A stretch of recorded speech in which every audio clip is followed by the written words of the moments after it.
En julio de 1997, el Banco Central de Tailandia hace algo que llevaba semanas intentando evitar. Deja de defender el valor de su moneda, el baht. En cuestión de horas, el baht pierde una sexta parte de su valor frente al dólar.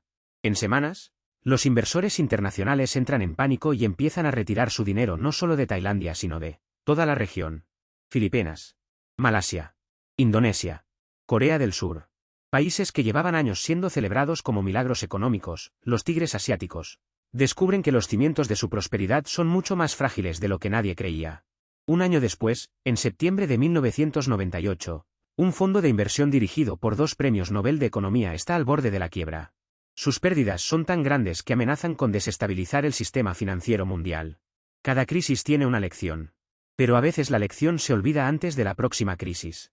En los episodios anteriores hemos recorrido las grandes crisis del siglo XX, los pánicos del XIX, la Gran Depresión, el New Deal, Bretton Woods, el petróleo, el colapso soviético, la debacle de 2008. En este episodio final de la temporada, vamos a examinar 4 crisis más que completan el mapa. La crisis asiática de 1997. El colapso de Long Term Capital Management en 1998. La crisis de deuda europea de 2010. Y el shock económico del COVID en 2020. Y vamos a buscar los patrones. Porque las crisis son diferentes en sus detalles pero asombrosamente similares en su estructura. Para entender la crisis asiática hay que entender un concepto, el dinero caliente. Es capital internacional que fluye hacia un país buscando rendimientos altos a corto plazo y que puede salir con la misma rapidez con la que entró. Durante los años 90, los países del sudeste asiático, Tailandia, Indonesia, Malasia, Filipinas, y también Corea del Sur, experimentaron un boom de inversión extranjera. Sus tipos de interés eran más altos que los de Occidente. Sus monedas estaban vinculadas al dólar, lo que eliminaba el riesgo cambiario para los inversores. Y sus economías crecían a ritmos impresionantes. El dinero entró a raudales. Pero gran parte de ese dinero no fue a inversiones productivas. Fue a burbujas inmobiliarias, a proyectos de dudosa rentabilidad, a préstamos que nunca deberían haberse concedido. Los bancos locales pedían prestado en dólares a corto plazo e invertían en proyectos a largo plazo en moneda local. Si el tipo de cambio se mantenía, todo funcionaba. Si la moneda se devaluaba, las deudas en dólares se volvían impagables. Y eso es exactamente lo que ocurrió. Cuando Tailandia dejó flotar el baht el 2 de julio de 1997, los inversores extranjeros huyeron de toda la región. Las monedas se desplomaron. El baht tailandés perdió un 56% de su valor. La rupia indonesia cayó un 81%. El won surcoreano, un 48%. Las consecuencias fueron devastadoras. En Indonesia, el Producto Interior Bruto se contrajo un 13% en un solo año. El desempleo se disparó. Los precios de los alimentos se duplicaron. Los disturbios se extendieron y el presidente Suharto, en el poder desde hacía 32 años, fue forzado a dimitir. El Fondo Monetario Internacional intervino con un programa de rescate de $40.000 millones para Tailandia, Indonesia y Corea del Sur. Pero los paquetes del fondo venían con condiciones duras, austeridad fiscal, tipos de interés altos, reformas estructurales. Muchos economistas argumentaron que estas condiciones empeoraron la crisis en lugar de aliviarla. En septiembre de 1998, mientras Asia aún lamía sus heridas, otra crisis estalló en un lugar inesperado, un fondo de inversión llamado Long Term Capital Management. LTCM no era un fondo cualquiera. Sus fundadores incluían a John Meriwether, legendario operador de bonos de Salomon Brothers, y a 2 premios Nobel de Economía, Myron Scholes y Robert Merton, los creadores del modelo Black-Scholes para valorar opciones financieras.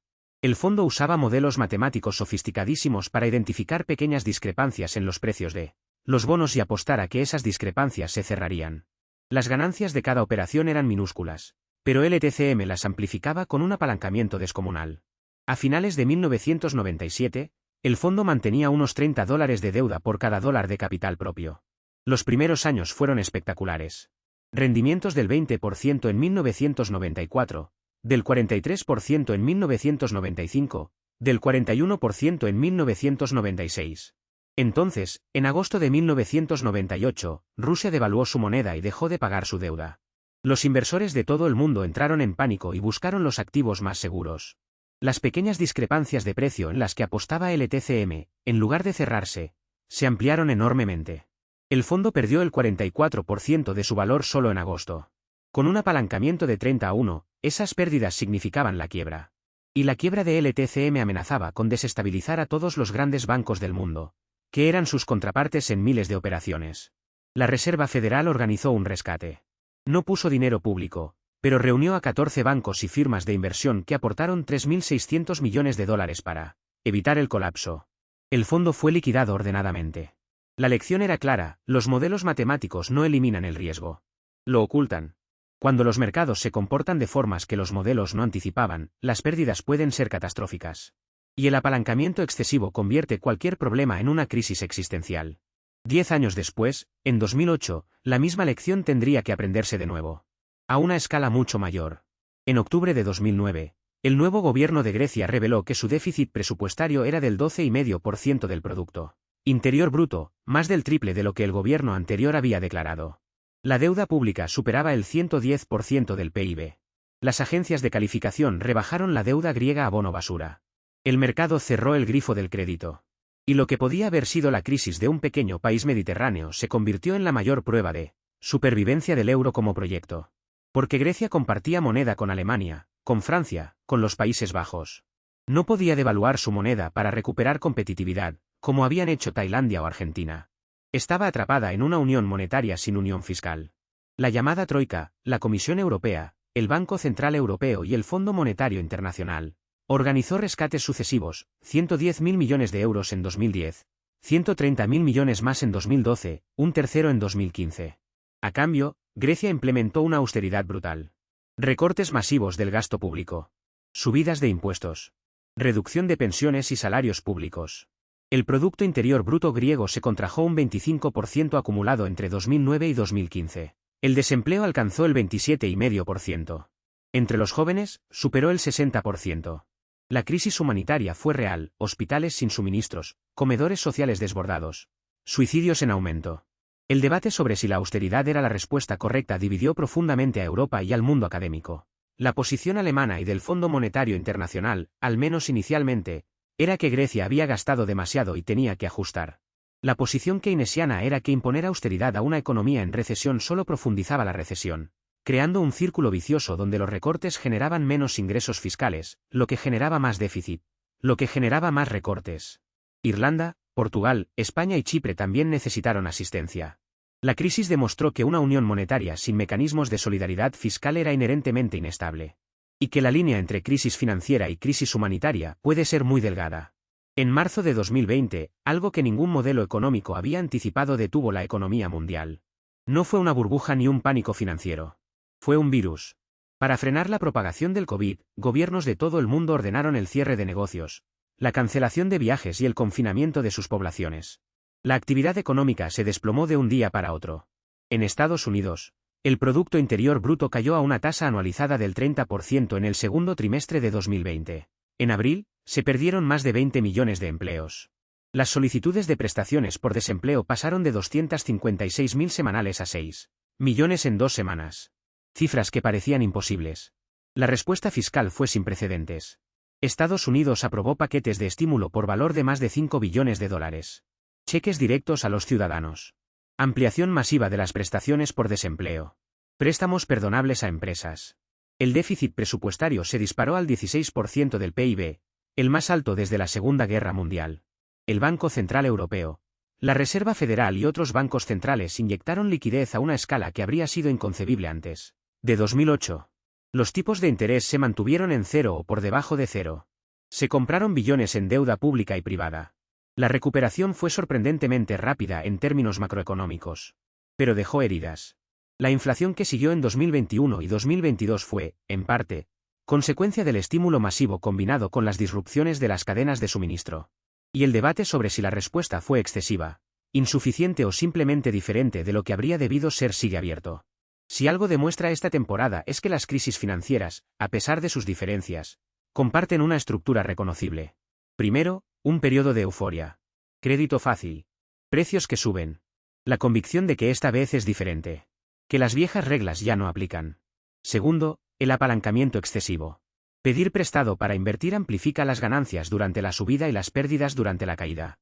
Desde las compras con margen de 1929 hasta los CDOs de 2008, el patrón es idéntico. Tercero, el momento de la verdad. Un detonante, a veces menor, que desencadena el pánico. El impago de un banco, la caída de un precio, la revelación de un fraude. Y entonces el contagio, Porque todos descubren al mismo tiempo que los riesgos que creían controlados no lo estaban.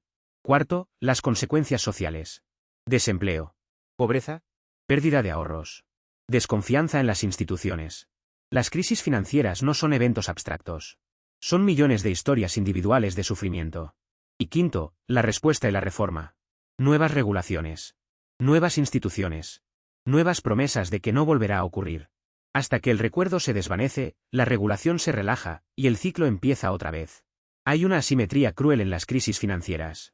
Quienes asumen los riesgos y quienes sufren las consecuencias raramente son las mismas personas.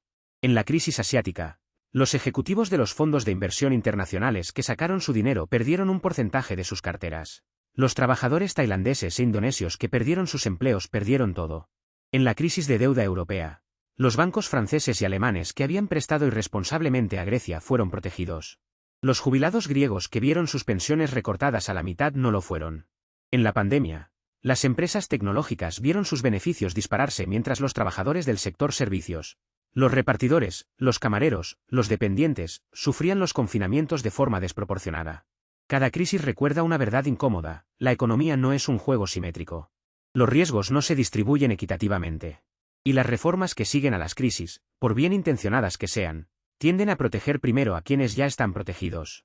La pregunta que cada sociedad debe hacerse después de una crisis no es solo cómo evitar la próxima, sino cómo repartir el coste de forma que sea justa.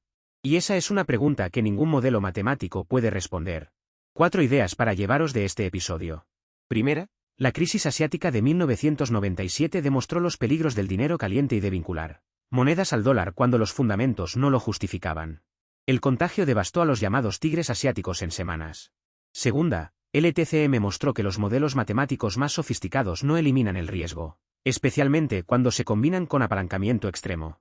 La misma lección se ignoraría 10 años después en 2008. Tercera, la crisis de deuda europea demostró que una unión monetaria sin unión fiscal es inherentemente inestable. El debate entre austeridad y estímulo dividió al continente y tuvo consecuencias humanitarias graves. Cuarta, el COVID fue un shock externo sin precedentes que generó la mayor respuesta fiscal y monetaria de la historia. La rapidez de la recuperación demostró que la intervención masiva funciona, pero la inflación posterior recordó que toda intervención tiene costes. Cada crisis de esta temporada fue moldeada por una fuerza: las conexiones entre economías. Rutas comerciales. Flujos de capital. Cadenas de suministro. En la temporada 10, vamos a recorrer cómo el mundo se convirtió en una sola economía interconectada. Desde la ruta de la seda hasta las cadenas de suministro globales, y qué significa eso para todos nosotros.